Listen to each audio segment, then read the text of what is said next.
What's up, guys, and welcome to the Isn't It Crazy podcast. I'm Rudy Perez, and who the fuck are you? Well, I am me, but I'm also you. So I am you, but I'm also me? Yeah, multi-universe, bro. How does that work? I'll explain it once, but you better be paying attention. Okay. Cosmologists believe that due to quantum fluctuations in the universe, some parts of the universe have slightly different laws of physics, making your universe and my universe slightly different. So what's the difference in your universe? Well, for starters, I'm rich, I have a bigger cock, and people actually listen to the Isn't It Crazy podcast. Not gonna lie, that sounds like a pretty good universe. Wish I was there. So, what's the bad parts of your universe? Well, Kylie Jenner and Selena Gomez are both dudes in my universe. It's a small price to pay. Well, I'm not done yet. Trump's president. Two-term Trump? More like forever Trump. Dictator Trump? Yeah. Oh, you could keep your shitty universe. Man, fuck you, bro. Oh, yeah.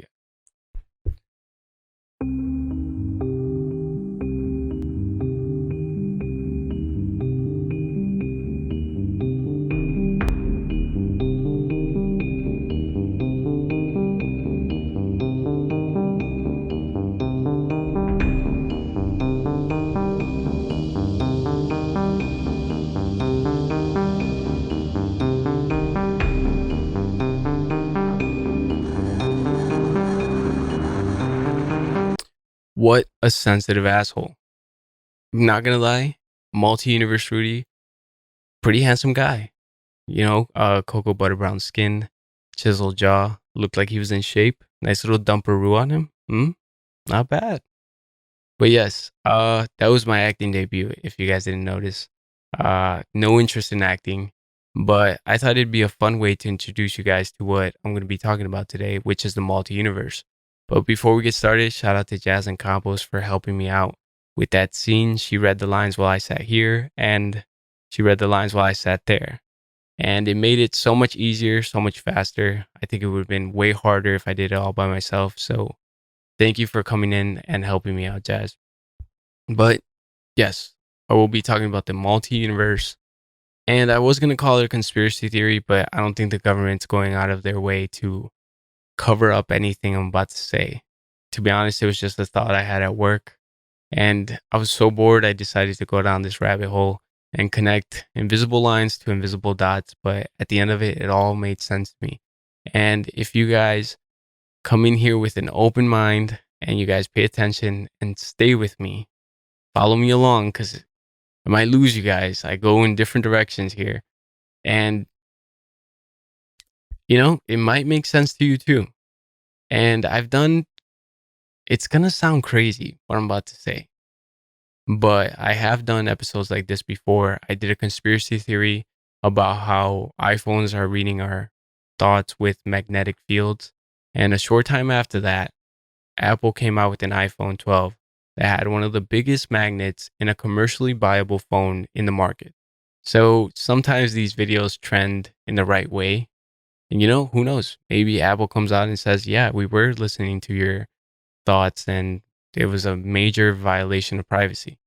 And I will be vindicated when it comes to that video I made, because I do sound crazy, but it's not a far-fetched theory, because they are listening to us already. If you don't believe me, go on there and talk about cat food, and go on Facebook and you'll see an ad for cat food.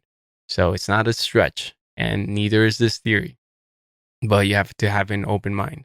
And honestly, the thought that popped into me while I was at work was, what are we made out of? I understand we're made out of atoms, and these atoms make up cells, but that's pretty much all I knew. So once I started going down this rabbit hole, I learned that there's two types of atoms: an immortal atom and a reproductive atom. Now, the immortal atom lives in a harsh environment, which forces the atom to not only become self-reliant, it also makes it go into a self-management mode. This allows the atom or cell to live for as long as it can in this harsh environment. And a reproductive cell is a cell that lives in a favorable environment. As humans, we are reproductive cells. We live in a favorable environment called Earth. We have water, fire, oxygen, shelter, and a steady food source. And that allows us to make a copy of ourselves and pass it on to a host, a new host. And that allows the cell to not only prolong its life, but also evolve. Pretty much evolution, right? So once I learned that, I asked myself, what if that's not enough? What if the cell wanted to learn? And then I learned that cells actually pass on a lot of viable knowledge. If you're a human that lives in the equator, and you make a baby, now that baby knows that the skin needs pigment to survive the harsh environment that the equator provides, when it comes to sunlight. So people around the equator are darker. And if you are a human that has a baby in the north where it's colder, your cell's knowledge will be that that baby has to grow more hair to keep it warmer and not freeze to death. So cells are learning a lot of knowledge before they get passed on to your offspring. But what if that still wasn't enough? What if this cell wanted to not only prolong its life as much as it possibly could, but needed a way to go through every single outcome there was and pick the most favorable one to allow it to survive the longest? And what if a cell learned not only through live through time, but through multi universes? And it used the multi universe as a practice mode where it could live in an infinite loop in one universe and learn the most favorable outcome and then pass it on to another cell in a new universe. And that cell can implement what it learned from the old cell to evolve and make other outcomes to make a favorable outcome, and so on, till the cell couldn't do it anymore and we die of old age, right? Um, so how does that work? How does a cell live in one universe and pass on the information to another universe? There's got to be some rules, right? And the rules I thought of that make sense in the world that we live in is that each cell lived in a universe that had a time period. And this cell started at 0 hours to 75 hours. Now, why would I pick a time frame like that? Um, Most humans need sleep. And it's recommended you get 8 hours of sleep every 24 in between 24 hours. But you can stay up to 75 hours and then you die. So sleep is a pretty vital part of our existence. And sleep is also the medium where the old cell transfers its knowledge to the new cell. And this would explain why sleep is so vital. I started learning about cells and I ended up learning about sleep. And I learned that we don't know a lot about sleep. We know that our body replenishes the broken and damaged cells from that time period that you were up and replaces them with brand new cells. That's why when you go to sleep, you're tired. And when you wake up, you feel better. Yeah, refreshed, I guess you could say. And what if these cells during sleep is when they pass the knowledge of the most favorable outcome that they learned from their universe to the next? And I know what you're thinking. How is this even possible? Well, if you listen to Joe Rogan and Neil Tyson deGrasse, I think that's his name. He's an astrophysicist, one of the smartest people on earth. He talks about the law of infinity. And the law of infinity allows us to live in such an infinite and grand universe that there can be infinite universes that we can be living through where you or a version of you is doing the same things over and over again for the end of time. You just can't see it, I guess. This is where I started losing people. Okay. So Cells are using sleep as a medium to pass on the knowledge that they learned from their universe that they've been living in a loop, and found out the most optimal knowledge they could to pass on to the new cell that lives in the new universe. And that's how the cell becomes immortal and reproductive at the same time. It becomes immortal in the sense that through the practice mode of living in this universe in an infinite mode and finding out the most optimal option and knowledge that it has, it becomes immortal because it becomes self-managed and self-reliant. Because it passes on that self-management and self-reliance to the new cell.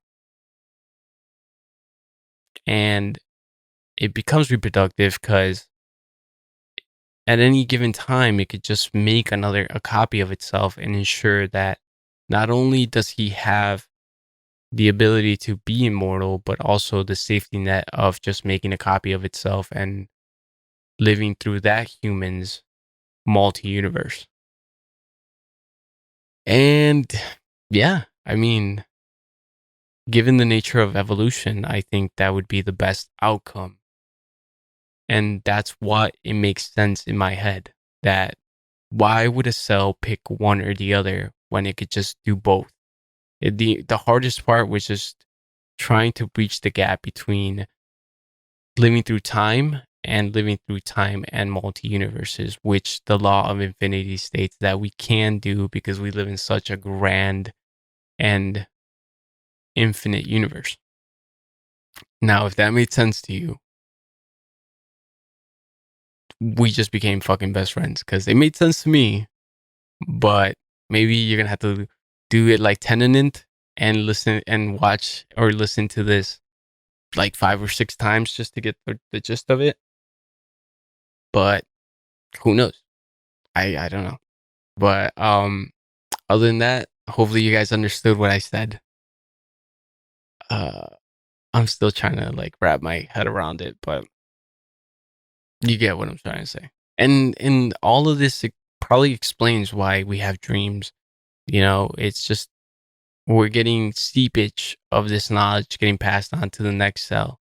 And all the collective data, we get a sneak peek into it, and you have these vivid visions while you sleep. Or it explains deja vu, you know, having a sense that maybe you lived through this.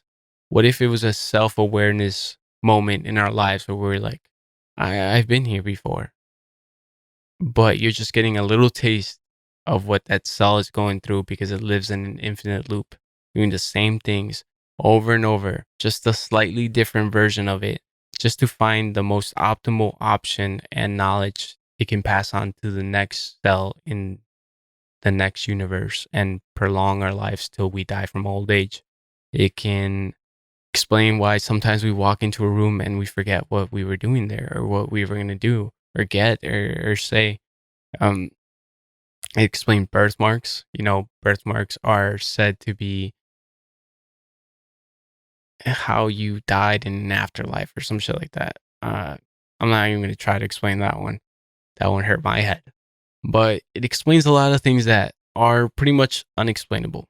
The only thing that we can explain is death. And maybe I'll think about that and make another video of it. But yeah, it was pretty fun to think about it, pretty fun to think that maybe we are living in multi universes and there's versions of us that are the same but slightly different. And somehow a cell chose not only to be mortal but also reproductive at the same time, and somehow maybe through a wormhole or maybe a fourth dimension that we can't see, figured out a way to not only live in different universes, but pass on the knowledge it learned from those universes to optimize its ability to live a long life. That's what I meant. So see, made the whole circle. Eh? And the other thing I wanted to talk about was obviously the NFL draft. And given that I'm a Bears fan, I have not been this excited to be a Bears fan in a very long time. A couple years back, Ryan Pace and Matt Nagy chose a quarterback called Mitchell Trubisky.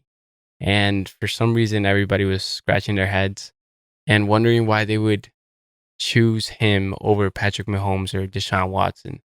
And what happens is sometimes GMs and coaches think that they are choosing the guy that everybody didn't see, that this is the pick of the draft. Like, this guy is so much better than everybody else, and somehow they didn't notice. And now we get to pick this guy and prove everybody wrong. And it didn't work out that way. Mitchell Trubisky wasn't the best quarterback or the worst quarterback, but he just couldn't get the job done in a division where you have Aaron Rodgers with the Packers. Obviously, we were always going to be better than the Lions because they're just, they couldn't figure it out with Matt Stafford and the coaching with the guy from the Patriots. And when it came to going up against Kirk Cousins and the Vikings, it was always dicey. Sometimes we were better than them, sometimes they were better than us. It just depended on who could beat the Packers more. And usually we lost those, given that Mitchell Trubisky couldn't complete a fucking pass to save his life sometimes in the most important moments.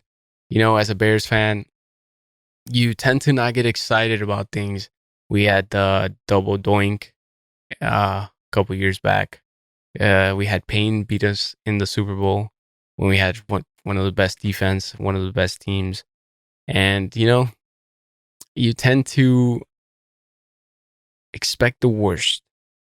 So when they picked Mitchell Trubisky over Patrick Mahomes and Deshaun Watson, just another chapter of the letdowns that the Bears have done to the city. And given that we were so far up in this draft, I wasn't expecting much. But a little thing happened where there was two top prospects. There was Trevor Lawrence, the number 1 spot, and Justin Fields, the number 2 quarterback in the draft. And somehow Zach Wilson and Trey Lance and Mac Jones had a better pro day, maybe showed a little more ability in their combines and pro days that allowed Justin Fields to drop in the draft. And you get this quarterback who was the consensus second quarterback in the draft just start dropping because people were choosing other quarterbacks. And eventually he got into the territory where the Bears could trade up to get him. And that's what Ryan Pace and Matt Nagy did. They traded up with, I don't remember who the team was, but they traded up to number 10 and they chose him as their quarterback. And, it seems like a desperate move. It seems like you have two guys that are trying to make up for the mistake of not choosing Patrick Mahomes, who became MVP and won the Super Bowl, and not choosing Deshaun Watson, who became a baller out in Houston, given that there's some legal troubles there, still a pretty good player. And, picking Mitchell Trubisky is the type of move that gets GMs and coaches fired. Because when you are choosing somebody out of left field like they did with Mitchell Trubisky, you're telling the whole world, I know something you guys don't know, and watch me win more games with this guy than those guys. And when it doesn't happen like that, you're seen as a moron, or, the fan base is pretty mad at you for making such a bozo head move that they call for your head. And that's when shit gets dicey for a GM. But if they pick Justin Fields and he comes out and balls out, all is forgiven. Contract extensions for both of them because the team wants to keep riding this wave. But it all depends on Justin Fields becoming a good quarterback. Now, we did sign Andy Dalton to an $11 million deal, and they're not just going to throw $11 million away. I think they're going to use Andy Dalton this season and have Justin Fields ride the bench and learn from him, get accustomed to the NFL and get accustomed to an NFL playbook and kind of prep him till it's time for him to go up. Now is now if Andy Dalton is a complete dumpster fire up here, you could see Justin Fields come in, but no later than eighth game of the season. And I'm excited because the kid is good. And for some reason, the Jets went with Zach Wilson, who people are saying remind them of Brett Favre. But that's where it gets dangerous, because if you're going to start comparing old time quarterbacks and say they're going to be good nowadays when defensive linemen are so much faster, you're rolling the dice, because Brett Favre in this era might have not been the Brett Favre of that era, because given that the game's faster and the game plans are more dynamic, who knows how he would have varied in this type of game. So comparing quarterbacks from different generations is a dicey move. And the Jets decided that's the way they wanted to do it, with a defensive coach.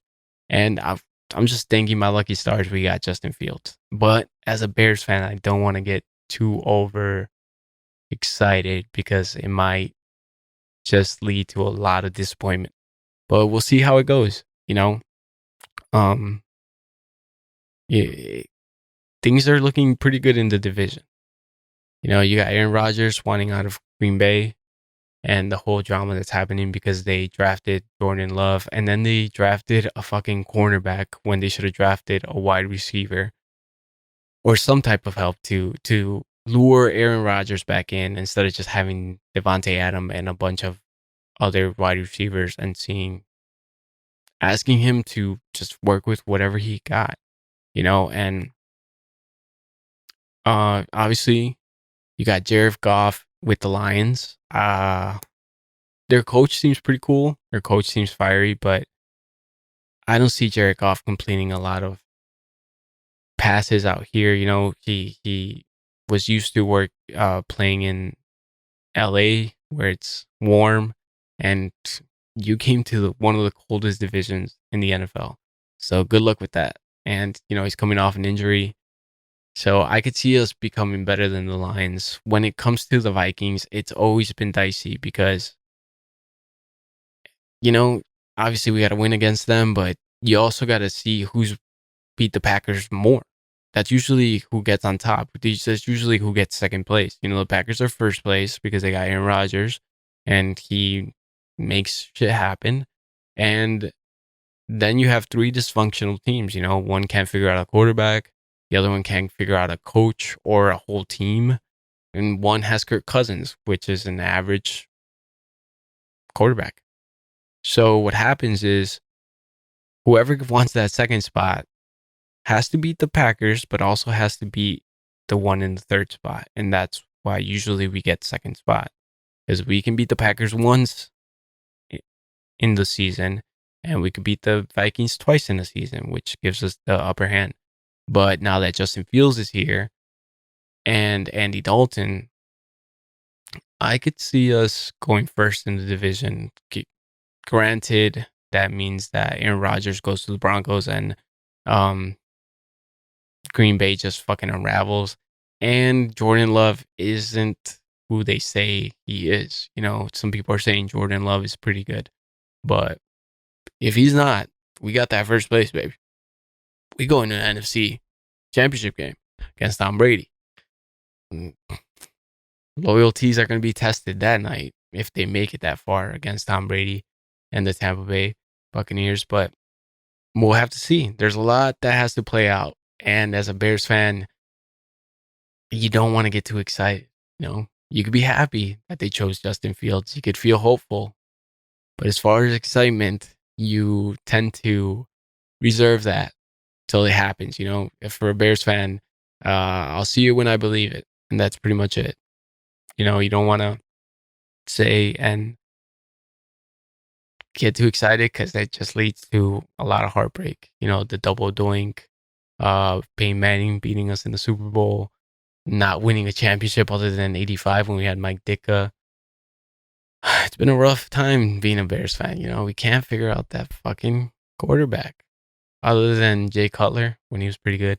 Rex Grossman, I think he was pretty decent. And then we've had a shit ton of bad guys. Even Big Dick Nick. he won a Super Bowl and he came over here.